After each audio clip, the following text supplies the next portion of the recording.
Hey there guys, how's it going? High Roller here, once again, bringing you some more Sakura Spirit, and we're continuing from where we left off. Once the slime girl had disappeared from the village, I succeeded in tearing off that slime that covered Mio.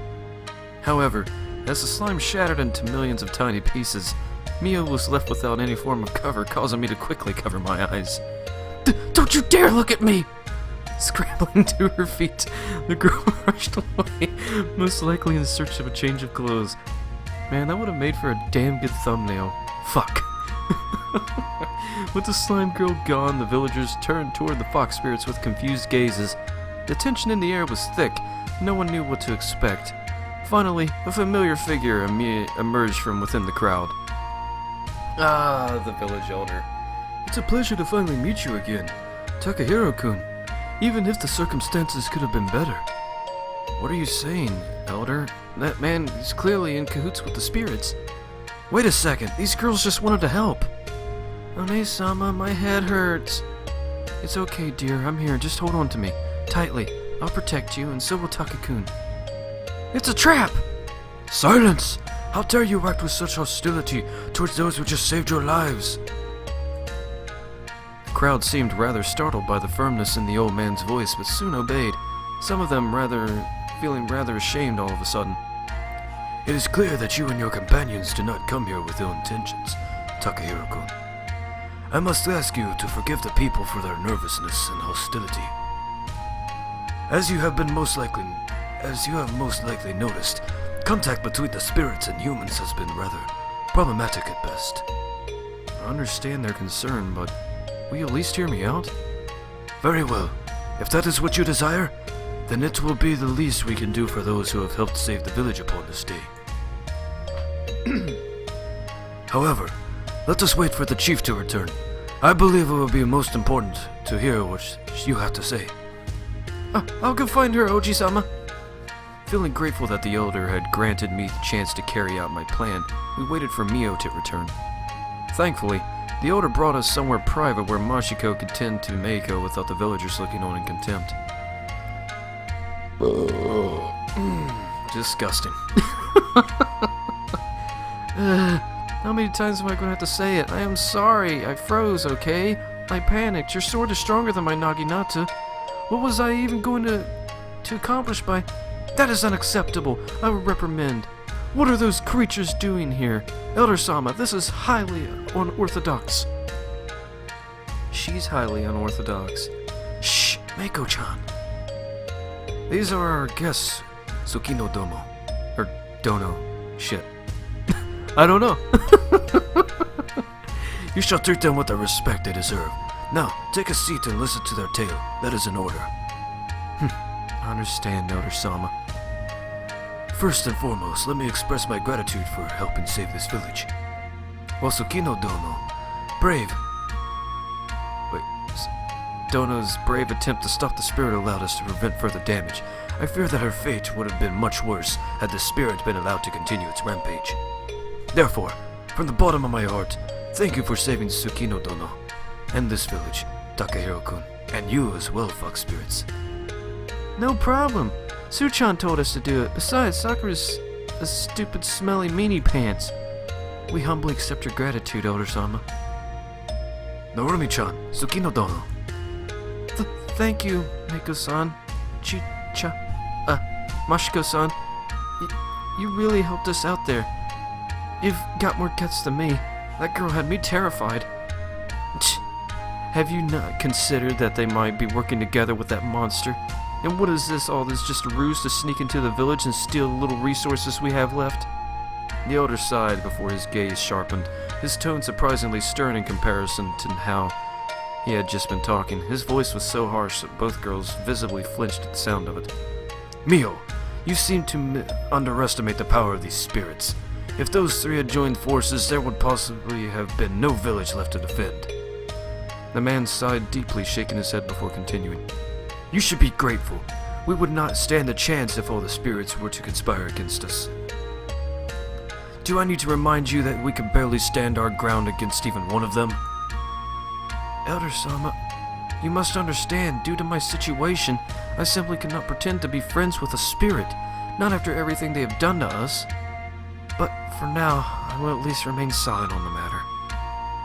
There is more at stake here than my personal feud. Why does she have that bitch face? Like she constantly has that bitch face going on. Like, what a fucking cunt. Know this, Fox Spirits. If I find either of you doing anything suspicious, I will personally find out whether my sword goes through you as ineffectively as it did that monster. There shall be no talk of such things within this house. Now, Takahiro-kun, you mentioned you wanted to tell us something. Could it be related to your younger companion's comment? I find it curious to hear her mention the name of an old spirit such as Sayuri. Actually, what I'm about to tell is something I learned directly from her. You mean you met her in person? I nodded my head firmly. There's a reason behind the spirit's attitude towards humans. And doesn't it strike you as odd? And there are only spirits in this particular area. It is true that there has been no spirit sightings outside of this region. But what does that have to do with us? It has something to do with this region, apparently. You see, the spirits here aren't from this world. You mean to say... Taka-kun, what are you saying? We are spirits, but surely we are still of this world. One-sama, what does that mean? Sayuri told me you probably wouldn't remember it, because of how young you were when it happened. But spirits have a world of their own. Some accident caused both worlds to merge temporarily. Then why aren't there more spirits around? The whole thing was apparently dealt with before it got out of hand, but a few spirits became trapped here. Machiko-san, Meiko-chan, and 4 other spirits were unfortunate enough to get stuck here. I think Sayuri willingly came here to watch over them. You remember being with Sayuri for a while, don't you? That's none of your business. Su-chan took care of us for a little while, but then she took us to the mansion and sort of just left us there. Now we can only visit her when she wants us to. What about these 4 other spirits?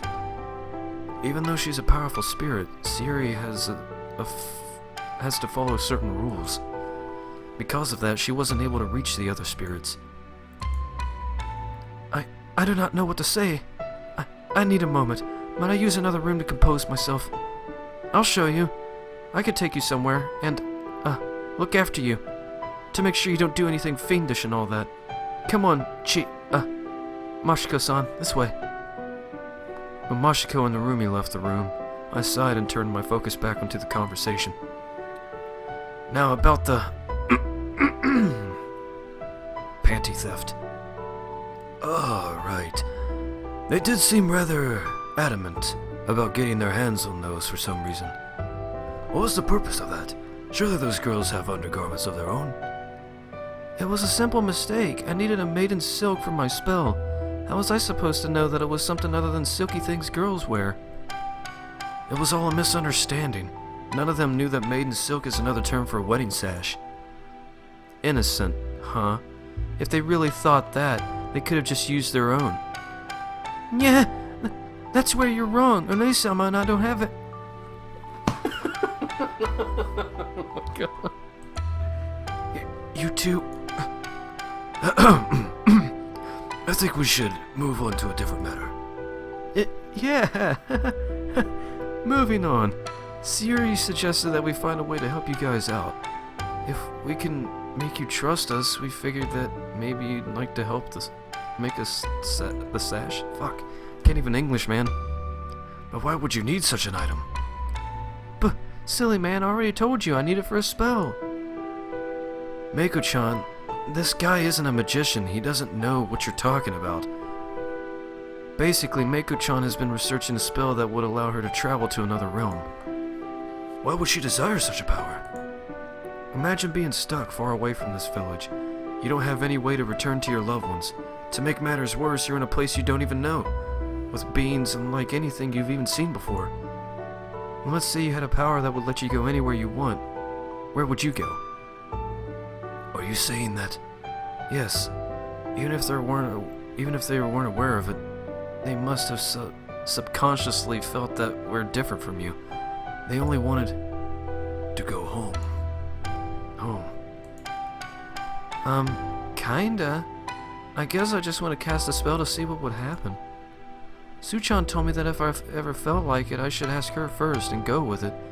So I did, and since she didn't warn me about anything, I figured it was just like any other spell. I think it's normal, Mako-chan. Whether it's human or spirits, everyone wants a place they can call their own. A place where they want to be accepted for who they are. Isn't that right, Elder-sama? But you accept me for who I am, don't you, Takani? I would certainly feel sad if everyone ended up rejecting me simply because of who I am. Surely, not all spirits are good at heart, but perhaps we have been too quick on labeling them all evil. For a moment I saw the Elder's eyes wander sideways towards the room Narumi and Machiko had moved to, and his gaze softened. Unfortunately, some of us have suffered quite a lot at the hands of the spirits. It will take time for people to come to terms with those feelings, Takahiro-kun. Meanwhile, in a room off to the side of the main room, the guard lieutenant was watching over the older fox spirit, as she seemed to be in the grips of a minor panic attack. No, this can't be right. This can't be true. I'm from this world. This world. I belong here, don't I? Maybe you should sit down, or, like, lay back or something. I could get you a pillow if you'd like, or... No, you could not possibly understand. You cannot know what it is like to have everything you knew your whole life just pulled out from underneath you. Completely. Actually, I do. What do you mean? It was a while ago. No, but when I was just a kid, maybe 5 years old, there was an incident involving those other spirits. I don't know exactly what happened, but there was a big fire and my parents got trapped inside. They never made it out. So, yeah, don't tell me I don't know what it's like to have your whole life torn apart. I'm sorry, I did not know. I could not have known. That almost makes it worse. You should know. You should know exactly what it did to me, how it made me feel. Pardon? I don't know what you're talking about. Narumi, was it? Narutan. What? That's what you used to call me, Chi-chan. You used to call me Narutan. We used to play together almost every day. And that's how you should know. I was with you when the incident happened, and you don't even remember. The girl collapsed on the one knee, clutching her head. I remember. The village glowing orange. A girl, younger, resembling you. Why could I not remember this before? Machiko? My head hurts. I remember seeing you cry. You screamed for your parents, and then you were calling out my name as I ran. I had to. The villagers, they wanted to catch us, all spirits. They didn't care that we had been playing by the river all day. I couldn't explain it. I had to run. I can't believe it, Narutan. I'm so sorry. Yeah, I'm not good at, like, reading with emotion whenever it comes to that shit. Especially whenever this shit's, like, all over the place. I can't fucking do that. The fox spirit reached out for the guard, who pulled back instinctively. As she did, the pain seemed to disappear, and Machiko looked more relieved than anything. No, not yet. I can't just forget about that. It isn't that easy. But you stand up to that slime that one you called Sakura. You risked your life for Mio, and for the village, and that's worth giving you a chance for. I can't promise a miracle, though, cause she barely even listens to me, but I'll try to talk her down. She really isn't that cold. Wait, she really isn't the cold, heartless captain everyone thinks she is. Thank you for giving us a chance, Narutan. I promise Mako and I will do our best. Perhaps you could tell me more about the incident? I'd rather not. It isn't a happy story. But if you do me a favor, I might be more willing to tell you more. I want to get stronger. I couldn't do anything earlier today. I couldn't protect anyone. I don't have the brains for magic or anything like that, but that Takahiro guy knows some pretty flashy moves. If you get him to teach me some, I'll tell you about what happened. Deal, Chi-chan? I'm not too sure. This seems like a bit of an unfair deal on my part. Perhaps you could sweeten it for me? Just a little? Always the charmer, huh? Alright, how about this? I'll tell you something about when we were younger, like when we used to play together in the woods near the village. There's a little stream there where we used to fish in. Sometimes you would sneak into the village with me and we'd play pranks on the shop owners, knocking on the doors and running away. Silly kid stuff. You'd even show me your magic, your illusion abilities, but you said you didn't like doing it all that much because it made Mako cry. That's right. When Mako saw me transform for the first time, she got so scared she ran away and nearly hurt herself. What the fuck does she turn into? Like, does she literally turn into a fox or something? The fuck, man? How could I possibly have forgotten that? Naruto, thank you for telling me that. I swear I will get Takakun to help you. Thank you. The girl stepped forward once again, this time wrapping her arms around the surprised guard, who did not pull back. As the two women hugged each other tightly, the fox spirit began trembling. Hey, come now. We should probably get back to the others. They're probably wondering where we've gone. Forgive me for my absence, I must admit. I did not expect such revelations. Takakun, have you explained the situation? Yeah, I think they get it now. But it's probably going to take a while for the villagers to accept you. I do believe it will be in everyone's best interest to see the true nature of the fox spirits. While I can't promise that friendship will be forged today, let it be known that from now on the fox spirits are welcome in our village and will receive the same respect as any guest should. Thank you, Elder-sama. My sister and I are very grateful for your hospitality. However, the laws of this village shall apply to you three as well. Takahiro-kun, I believe it would be in your best interest to learn more about the village. Tsukino-dono, Narumi-chan, I leave him in your care. And try not to put him back in that cell, you two. You got it, Oji-sama. We'll do our best. What about Meiko-chan and Chi-chan? Machiko-san. I would like them to stay here for the time being. We need to discuss what to do, should the other spirits choose to return. Elder-sama, I would like to stay with you for that conversation. It is my duty to protect the village and those within it from perceived danger. This includes you. I also believe it would serve me well to hear this firsthand. Of course, I expected nothing. Tsukino-domo. Narumi-chan, how about you take Takahiro-kun for a walk? And do not think this is a date, young man. You are going to need more than that. Show earlier to earn the right to date my granddaughter. The man laughed heartily as I blushed, smiling weakly. At least I wouldn't end up cuffed and brought to a jail cell this time. Maybe it would even turn out to be a pleasant experience. It didn't. Even the elements seem to be working against the village today. Barely a minute into the walk, the skies let loose and we were both soaked through within seconds. Letting out a yelp, Narumi grabbed my hand and pulled me towards the nearest shelter. Oh, a rainfall this suddenly? That's just typical. Today just went from bad to worse. I thought it would take more than just a bit of rain to douse your warrior spirit. Warrior spirit? Yeah, I really had that by the bucketful today, didn't I? You sound different from the last time we met. I was practically expecting you to shout, "Ha!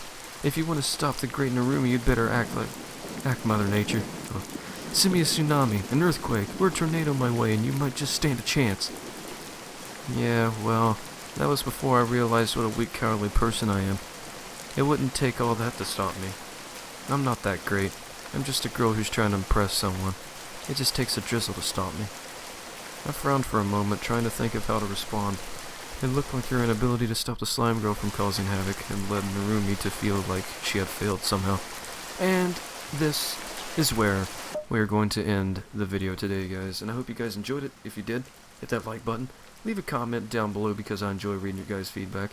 And please subscribe if you haven't already because every little bit helps. It's just a click away, it's completely free, and you get notified whenever I have a new video out. So until the next time, please stay tuned, and peace out, you guys.